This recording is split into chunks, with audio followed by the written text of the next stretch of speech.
Shiva Baby, available online now, new indie film which is a mix of dark comedy, drama, and a fair share of anxiety. It is also very short and concise, under 90 minutes long. The story opens with a sex scene between a young girl named Danielle and a slightly older guy, Max.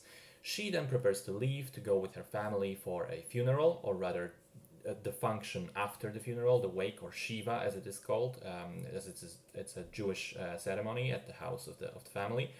Before she does, Max gives her a really nice bracelet and gives her cash, and from their conversation, we can infer that he is actually not exactly her boyfriend, he's rather her sugar daddy or sponsor.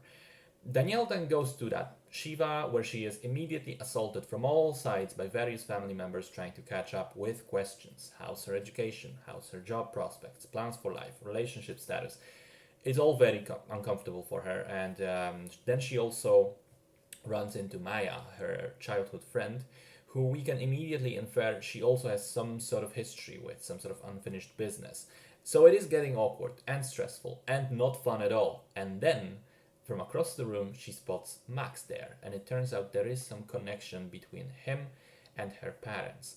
And you can kind of guess where this is going. It's like this, watching this car crash in slow motion. They both try to lie their way out of the awkward situation to make it seem like they don't really know each other, all the while learning stuff about one another that makes them see themselves in new light when secrets are revealed.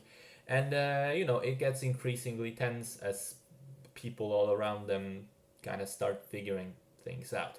So it's a very simple idea for a film, and in fact the movie is based on a short film made a few years ago. But the good thing is that the filmmakers know their limits, know not to overstay their welcome, and the runtime is exactly as short as it should be. Things are not stretched out too far. I really, really enjoyed myself watching this film, and I think there are three key reasons. One is the writing. The dialogue is largely naturalistic, with a lot of pauses, repetitions, and so on in the dialogue. But also there's a fair amount of humor, innuendo, clever wording here and there. And also just the way the story goes is at some points kind of unexpected. And I enjoyed that aspect as well. Moments when, for example, Danielle decides to take charge, to take control of the situation. Also the very ending of the film, which is much more calm and reassuring than you would have expected.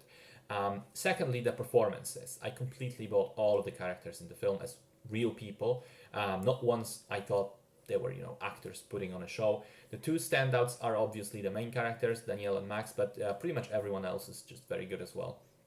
And third and final thing, and this is slightly less standard, sound mixing.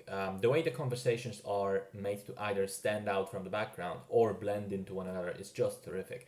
And it really puts you in the shoes of Danielle while being also impressive on a strictly technical level. For example, there's a scene where Danielle stands some distance away from a group of people and is eavesdropping on the conversation. And we hear everything completely clear, despite it happening basically in the background of the shot.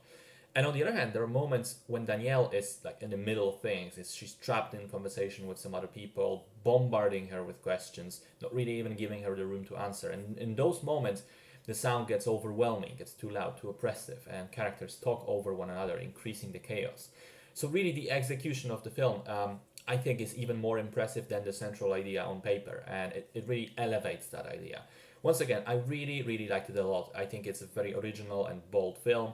It's not afraid to go against the audience expectations, and it plays on emotions quite well. Sometimes you cringe hard, sometimes you feel for Danielle, sometimes you're almost impressed, and sometimes you laugh. The one thing I was all the way through was definitely entertained. Solid movie.